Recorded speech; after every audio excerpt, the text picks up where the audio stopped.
सज्जनता प्रवृत्ति है, सुख शांति का उपाय है।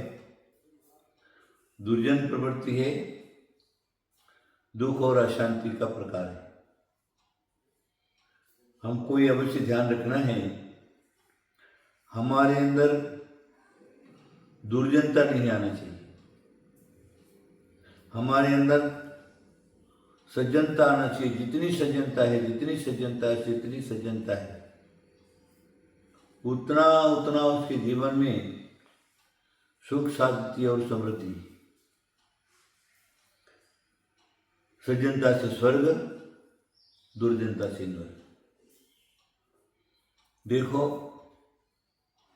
जब हम महाभारत उठा करके देखते हैं, पांडवों की सज्जनता, दुर्योधन की दुर्जनता, जन्म से लगा करके मरने तक उसने अपनी दुर्जनता नहीं छोड़ी। क्या हुआ? दुर्जनता की पराकाष्ठा के मैं उदाहरण देता हूं। भीम की गदा की मार से दुर्योधन धरती पर गिर पड़ा हुआ है।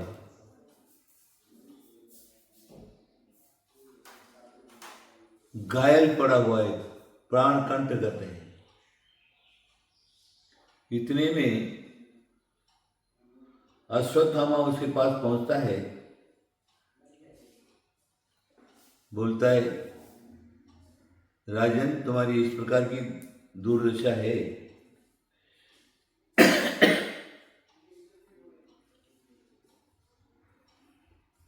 बोलो अब क्या आदेश है? बोले, तुमको ये आदेश है, तो पांडवों का सिर काट करके मेरे सामने ला करके रखो। देखिए, मरणासन है तो भी वैसी दिशा है। कृष्ण और पांडव दोनों ही घायल दुर्योधन के पास पहुंचे। बोले, दुर्योधन, तुम्हारी इस प्रकार की दशा है, अब तुम्हें क्या करना है ये बोलो। हे, बोले, मैं मरने वाला नहीं, जब तक पांडवों का सर्वनाश नहीं करूंगा तब तक नहीं मरूंगा, तो मेरा कुछ नहीं बिगाड़ सकते। सोच लीजिए आप, विचारों के अंदर जब दुर्जनता आती है तो स्वयं दुखी होता है और दूसरे को भी दुखी करता है। सज्जनता तो सज्जनता है। सज्जनता अगर हमारे अंदर आ गई तो मानव की सत प्रवृत्ति हो जाती है।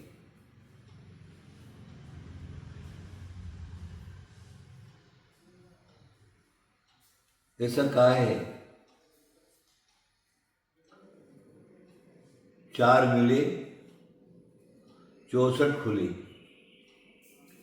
20 कहे कर जोर, सज्जन से सज्जन मिले, 7 करोड़ पुलकित हुए। नीतिकारों ने दोहा दे दिया, 4 मिले, 2 आंखें हमारी और दोनों आंखें दोनों को प्रेम प्यार पूर्वक दोनों ने अपने आप को देखा। जब दोनों ने देखा तो क्या हुआ? 20 रहे कर जोड़ो, पधारो पधारो।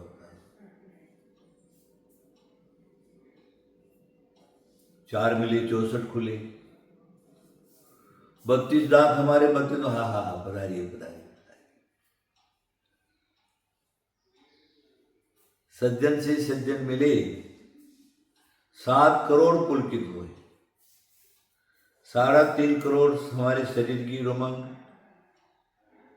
और सामने वाले की 3.5 करोड़, दोनों पुलकित हो जाते हैं, खुश हो जाते हैं। उनकी खुशी का पारावार नहीं होता।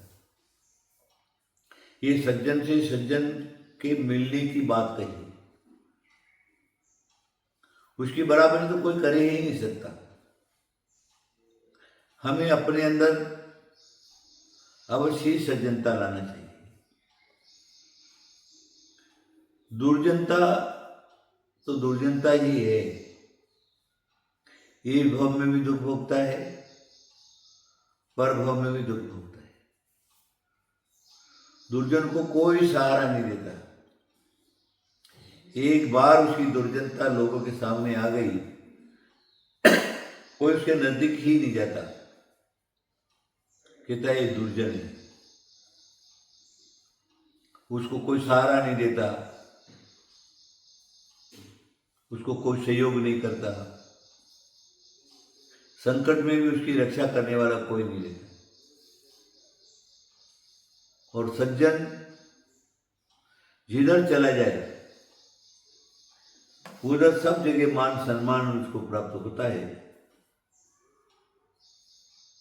सहयोग लोग करते हैं, उसकी रक्षा करते हैं। लोग कहते हैं आखिर है तो सज्जन, अरे कितना सज्जन है, कितना सज्जन है। सज्जन की पराकाष्ठा है। तो हमें क्या करना है? अपने जीवन में दुर्जनता को हटा करके सज्जनता लाना है। सज्जनता परमेश्वर का रूप है, आत्मा का रूप है, हमारे अंदर से निकलने वाला है। दुर्जनता परमात्मा का स्वरूप नहीं, सज्जनता परमात्मा का स्वरूप है। जहां पर सज्जनता है वहां परमात्मा का वास है, परमात्मा तुम्हारे निकट है, परमात्मा का तुमको आशीर्वाद है। जहाँ सज्जनता है वहां पर साधु संत तपस्वी ज्ञानी ध्यानी का तुम्हें आशीर्वाद मिलता है। आशीर्वाद मिलता है, तुम्हारी प्रशंसा होती है, सब लोग तुम्हारी वाह वाह करते हैं। मैंने आपको बताया आप क्या करिए, क्योंकि कोई भी काम अच्छा या बुरा काम करने के टाइम पर तुम्हारी आत्मा तुमको साक्षी नहीं देती। पहले तो तुम्हारी आत्मा ही तुमको मना करती थी गलत काम ही मत कर। जब उसका भी नहीं मान करके तुम करने लगते हो तो उसका दंड भोगना पड़ता है।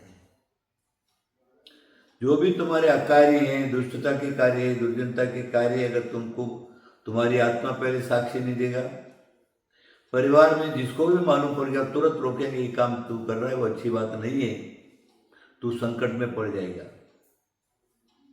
नहीं तो कहेगा भाई तेरा काम तू संभाल, हमारे पास नहीं आना, हम तुम्हारे साथ में नहीं है। व्यवहार में ऐसे देखा जाता है। इसीलिए क्या करिए, दुर्जनता को छोड़िए, अपने अंदर सज्जनता लाइए। वही सज्जनता आपको स्वर्ग मोक्ष का कारण बनेगा।